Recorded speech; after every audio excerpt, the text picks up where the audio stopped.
Ты приехал снимать войну или все сослали снимать войну? Это наш командир, Волод. Он с 16-го года воюет за Украину. Я обрадовался, что иду с ним на позиции, потому что у человека с таким опытом можно было научиться многому. Вот прилет был, здесь вот просто в щепки. Волод вышел в разведку, а у меня появилось свободное время перекусить. Сварил себе какую-то барматуху, и, выходя на улицу, я неожиданно встретился с Брестом. У меня к тебе серьезный разговор. Да. Вы долбоёбы?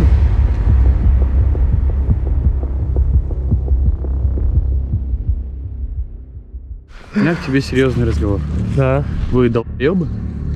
Ну вы оба долбоёбы? Так, Ну что? по прямой. Что, ты не выкупаешь, что на? Я пока не понимаю. Нет? Ты понимаешь, что группа, которую вы ведете, это не ссаный, сука, блог, нахуй. Мне что там в штабе, у кого ебется в голове, ебать. Но то, что вы делаете, это, сука, позор, ебаный. Ты понимаешь, что это не, сука, не блог на популярность набирать. Это, сука, создавать межбатальоны. Это Брест, один из самых известных белорусских добровольцев. Он также одним из первых присоединился к белорусскому движению в Украине в начале полномасштабки.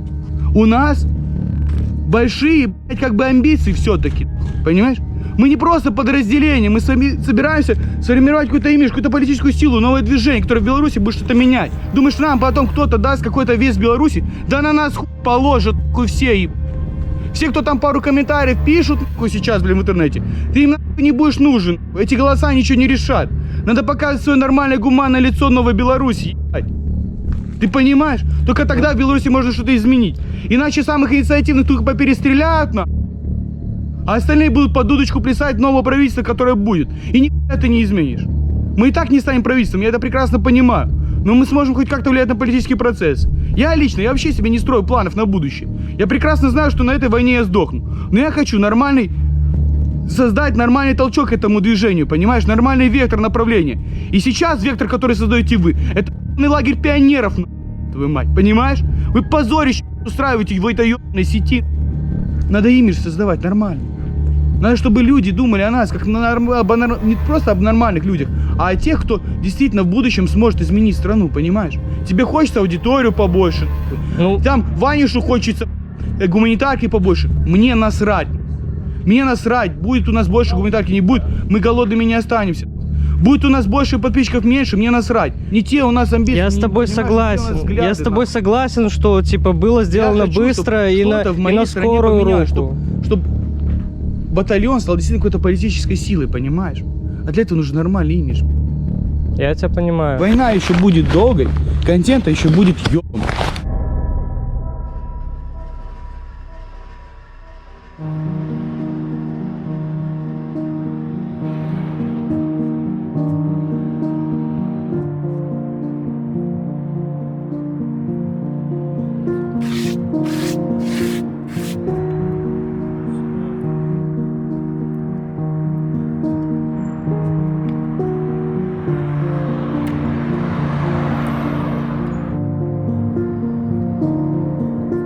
С Брестом я познакомился буквально через несколько дней после знакомства с Волотом.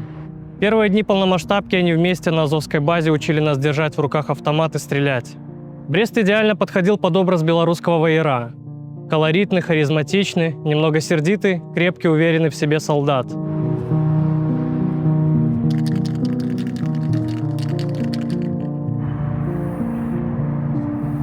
Он без особых уговоров согласился стать лицом белорусского движения в Украине.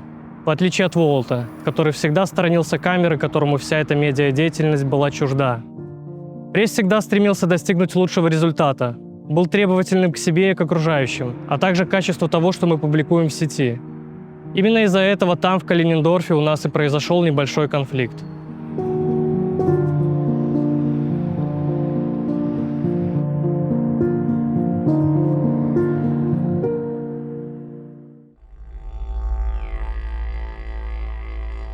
Утро моего третьего дня началось с того, что Волод рутинно выводил очередную группу в разведку, а я в это время завтракал. Никакой своей посуды на позиции не было, поэтому я использовал жестяную банку от каких-то консерв и сделал из нее для себя кружку. Hello, my friend. Я вот. Пацаны подвигались, нас менять пацанов. А у нас уже утро. Прилетов пока не видно тут близко.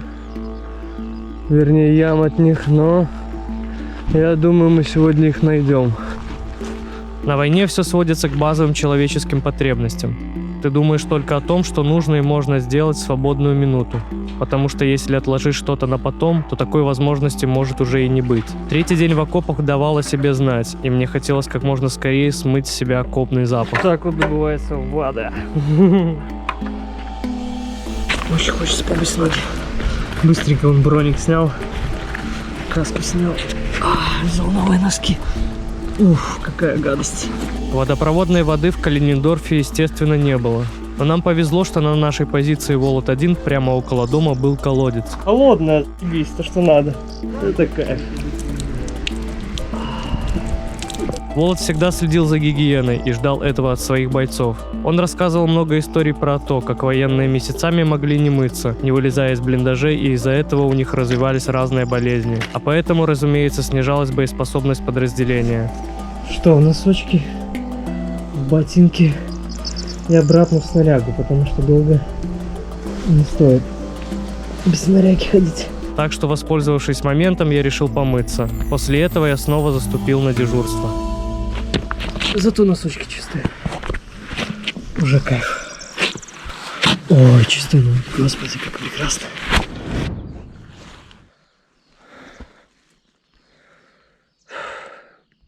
Ну шо, гайз, good morning. Очередной. Вторая ночь прошла. То есть уже третий день. Сижу, как обычно, на позиции в окопе. Вот, слышу выходы. Опять со стороны орков. Сегодня здесь рядом с нами тоже летали осколки.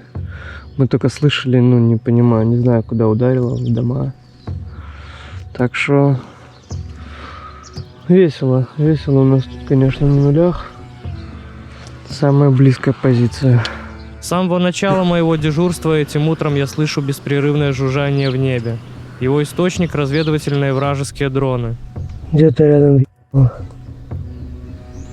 Не знаю, слышно или нет, дрон жужжит над нами. В начале полномасштабки ситуация по дронам сильно отличалась от той, что есть сейчас. Чтобы вы понимали, у нас на всю деревню было несколько дронов, часть из которых с натяжкой подходили для фронта. Зачастую приходилось подбираться максимально близко к вражеским позициям, чтобы ими воспользоваться. Мы знали, что не можем себе позволить ни одного из них потерять. Слово FPV тогда еще никто и не знал. Волод-1 дрон все еще над нами. А вот у врага была масса разведывательных дронов по типу Орлана. Они могли высматривать наши позиции по несколько часов и получали отличную картинку. Мы были у них как на ладони. Летит.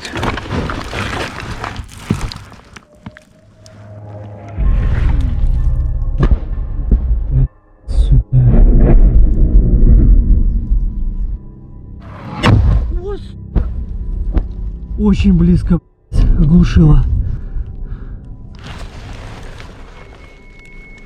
Пацаны рядом с домом.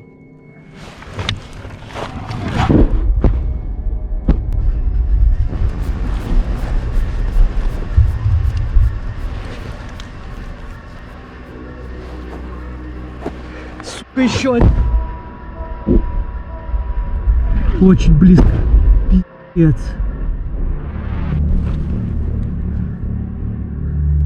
Пацаны, дрон летает, осторожно. Слышите меня? Дрон летает над нами и ебашит рядом. Летит к нам!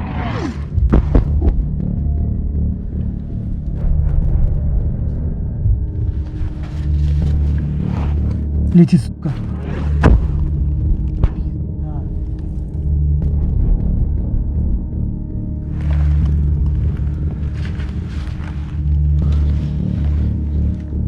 Ща.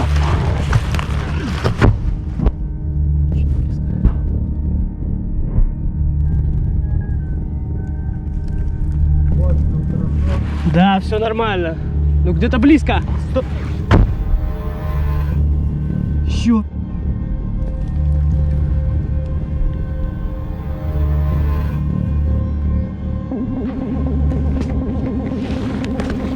Это вон так совсем дыма захуело, пацаны. Что-то где-то в нас, ну, рядом попало совсем, дыма еб... Волна-2, прием. У нас 300. 300 есть, пацаны. Короче, пришлите сюда Бровара побыстрее. Не слушайте витушку, все, быстрее Бровара сюда. Когда ты впервые слышишь 300, ты надеешься, что это не тяжелое ранение. Даже в каком-то смысле радуешься, потому что это гораздо лучше, чем услышать 200. Так что просто ждешь информации и хочешь, чтобы все было заебись. Тогда, по тону радиоэфира, по словам Бреста, я понял, что ранение не смертельное. В итоге, к счастью, так и оказалось, и по требованию главного медика на секторе чуть позже раненого эвакуировали. Над нами жужжит дрон. Один 300-й с легкой контузией. Да. Не знаю. А что-то рвануло. Какой-то тяжелый снаряд там. Пригнули. Пацаны, БК взрывается, пригнулись. В мой первый день в Калининграде Волод говорил, что если слышишь выход и звук прошел над тобой, то летит не в тебя. А если звука сначала нет, а потом он вдруг резко приближается, или ты сразу услышал взрыв, значит работают по тебе. Тогда мы замешкались, потому что впервые не слышали звука выхода.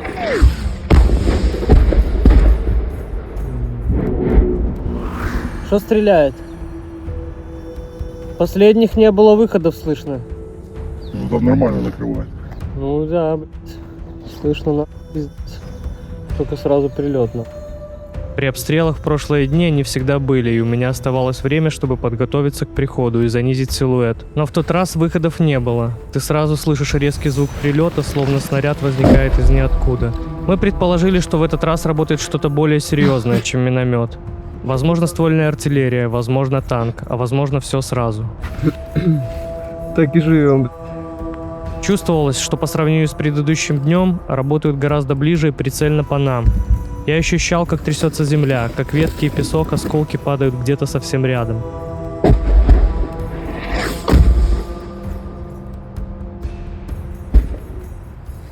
Погорело, что-то дым идет. Где-то рядом пали.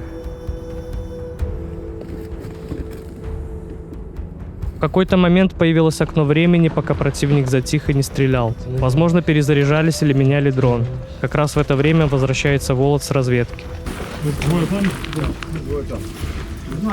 Ноги. Как, пацаны?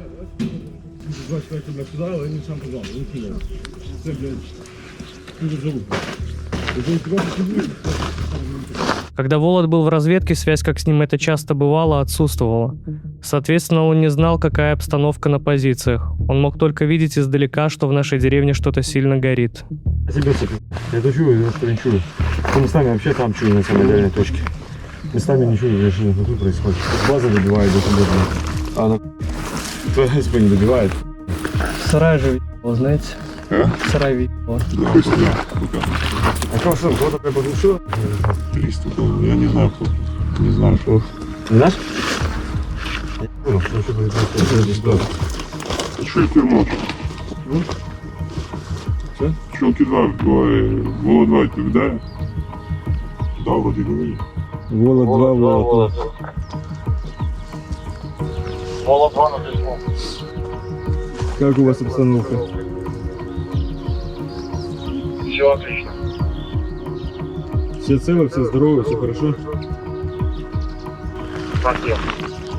Да не вопрос.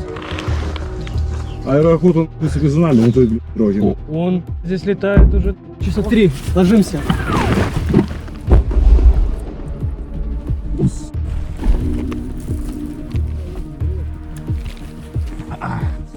Въебался.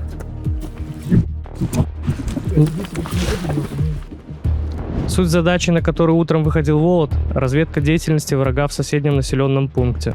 Парни должны были подойти как можно ближе к противнику, чтобы осмотреть местность, отследить последние передвижения живой силы, техники и выбрать место для новой СПшки, еще одного наблюдательного пункта. Но из-за недостатка необходимой техники, вражеского рэп, отсутствия связи и постоянно висящих в небе дронов, задачу в полном объеме выполнить не удалось. Парни вернулись обратно на позиции. Все, они по БК поймут, что мы здесь по-любому. Не так, я так понял. Сейчас будет уверен. Наверное, радуется. Там темки лежат, походу. Что лежит? Да. Танковые мины, 12 штук. Танковые мины 12 штук. 12 на 8 это сколько? 96 килограмм? Сотка тросила. Как два этих фугаса управляемых. Лучше бы не въебали. Потом въебало бы, тушило бы сразу, потому что мне осталось бы после взрыва.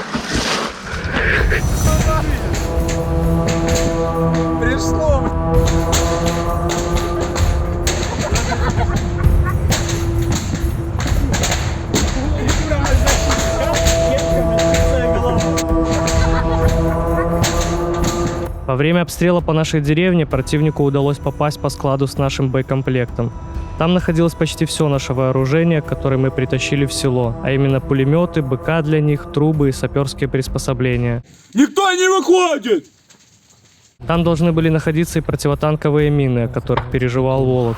Но, к счастью, незадолго до обстрела боец «Респект», получивший в тот день контузию, перетащил их в соседнее здание. Если весь БК будет уничтожен, то у нас не будет чем воевать, и придется организовывать подвоз нового вооружения. Попытка спасти то, что могло уцелеть в огне, могла привести к трагедии, но оставлять все как есть точно нельзя. Без можно пользоваться, без крепких. Переждав время, пока были слышны взрывы, Волод приказал бойцам, кто покрепче, отправиться спасать остатки БК. Пошли, поможет.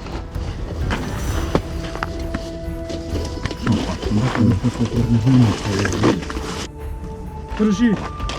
Давай. Елки, два Волод. Волод 2 на связи.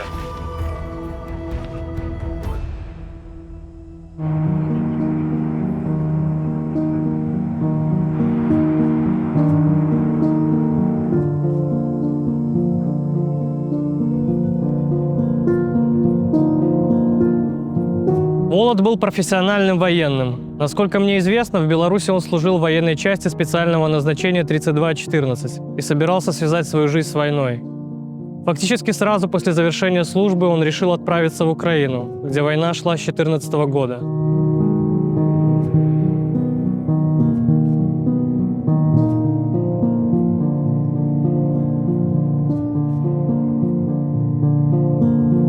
Ехал он целенаправленно в Добробат, а на первую боевую задачу выдвинулся всего через неделю. Настолько хорошо он был подготовлен. Волод участвовал в боях за Пески, Авдеевку и в операциях на Луганском направлении. В феврале 22 года он не мог остаться в стороне и начал тренировать белорусов, готовых взять в руки автомат и защищать Киев. Когда он был рядом, я чувствовал себя спокойнее и был уверен в том, что делаю все правильно. Волод знал о войне не из рассказов и видео, а из собственного боевого опыта. Это был человек, который заряжал своей уверенностью всех окружающих, в том числе и меня.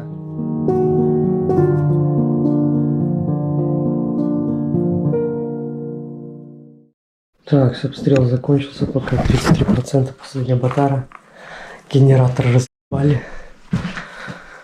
Это значит, что зарядок больше не будет. Сейчас заряжу последние GoPro. Жаришка. Идем смотреть последствия сегодняшних обстрелов.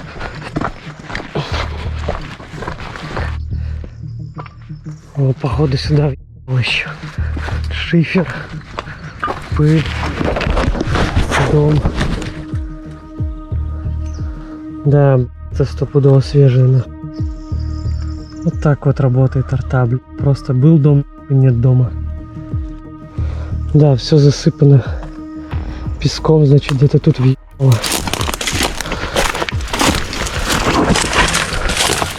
Ебать.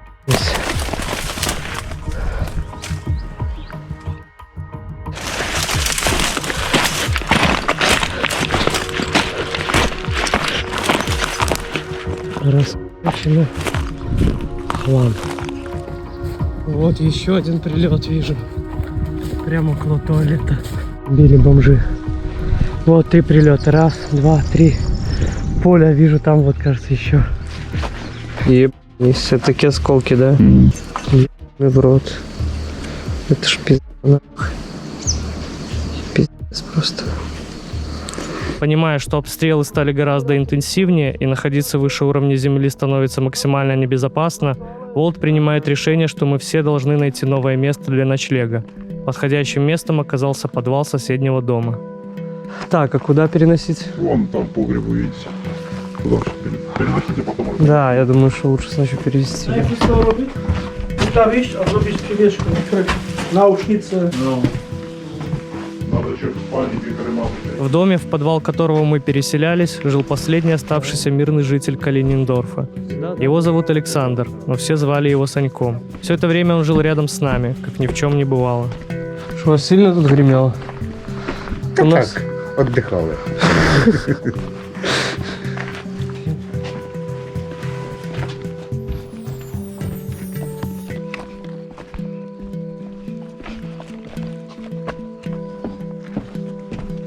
Подвал оказался очень маленьким. 4 людям с нашей позиции и Саньку здесь поместиться было нереально. Но поскольку на дежурство все время находился хотя бы 1 человек, то нам удавалось как-то разместиться. Такие пироги. Наш ночлежка. Подвал был очень сырым, в воздухе чувствовался запах плесени, мышей и гнилых овощей. Плюс тут было довольно прохладно, поэтому мы решили оборудовать подвал, чтобы хоть немного улучшить условия.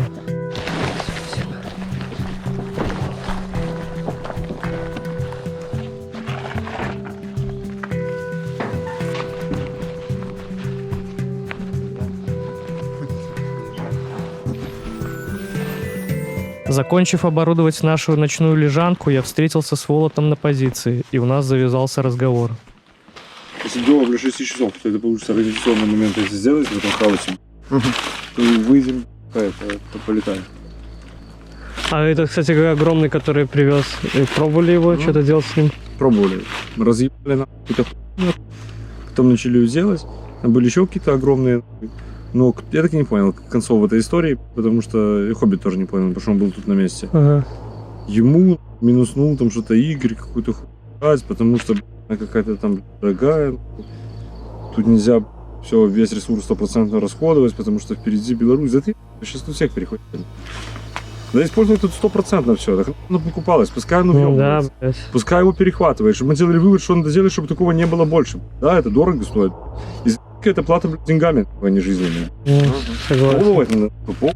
Вычисляйте себе координаты. Да, это за***ство. Это кажется, ты полетал, что-то вызвал и все. Не. Это ты собрался, это ты согласовал, предупредил на 100 человек, чтобы тебя не убили, блядь, твои. Это все равно не залог успеха, я. Все равно, если они тебя увидят, они начнут по себе ебаться, блядь. Еще какая-то хуйня. Пока ты вышел, пока ты это сделал, а потом выяснилось, что какой-нибудь ну, говорит, я не знал, что надо сохранять облет. Мне типа, вы же не говорили, что надо сохранять облет. Я говорю, в смысле, полетал, типа, видео сохраняешь? Он говорит, ну не говори уже никто. А понимаешь, что такая хуйня бывает иногда? Так, вопрос, у нас сейчас 10 дежурств. Ну, получается, вот Киря остается, стоит. Радейку мы эту даем, но здесь аккумулятор уже посевший. А, кстати, что там говорили, вроде генератор не? Ну, генератор не. Пиздовую батарею. Посевшая, але, блядь, Канал 1. я не могу без рации тоже, сука. Начнут шукать, еще какая-то хуйня. Зачем она продержится до вечера? Просто что ночью. Ну вот и всё. По итогам моего 3-го дня в Калинингдорфе ситуация складывалась следующая. Враг вычислил наши позиции и пристрелялся. Над нами постоянно висят беспилотники, а противнику удалось попасть в клад с нашим БК. На складе в том числе сгорела зарядная станция и часть батарей для рации. Волод решал, кому из нас оставшиеся радейки были нужнее. Если враг пойдет в наступление, то будет очень тяжело, так как мы остались без главного логистического узла в этой деревне и без большей части БК. Тем не менее, Волод продолжал искать выход из этого положения.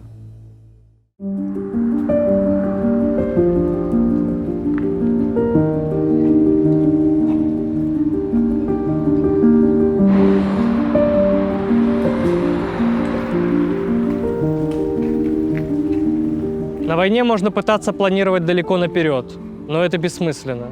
Важно то, что происходит здесь и сейчас. Волод считал, что нужно использовать весь имеющийся потенциал, не жалеть ресурсов, но грамотно их распределять и расходовать.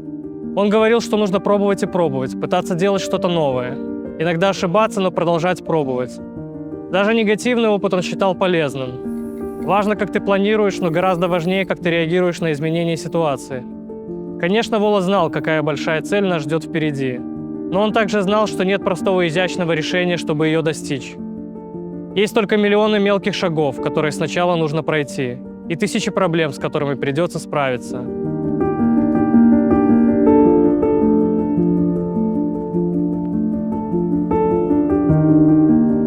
Волод был человеком действия и профессионалом своего дела.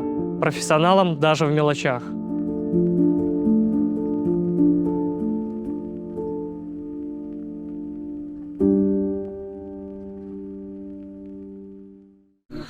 Народного.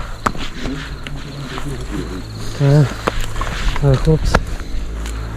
Наступил вечер, и группа бойцов снова выдвигается в разведку. Волод решает, что группа берет с собой радейку, но аккумулятор у нее практически разряжен, поэтому включать ее нужно только при крайней необходимости. Также у группы есть сигнальный огонь, которым они могут воспользоваться, если вдруг начнется движ.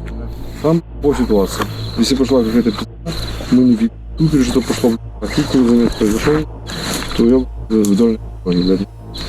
Если просто какой-то хоть прямо вами даже по нам, не освечивайся никак лицом. Лежите. Мой третий день в Калинингорфе закончился, и я заступил на новое ночное дежурство. Шо, пацаны, сегодня пятница 13-го. Скорее всего, будет пи***чка, пацаны пристрелялись, блядь, пи***цы. Вот, так что, надеюсь, переживем эту ночь, все будет заебать. Расходим этих бомжей. Тогда я еще не знал, что следующие дни окажутся последними для нашего командира.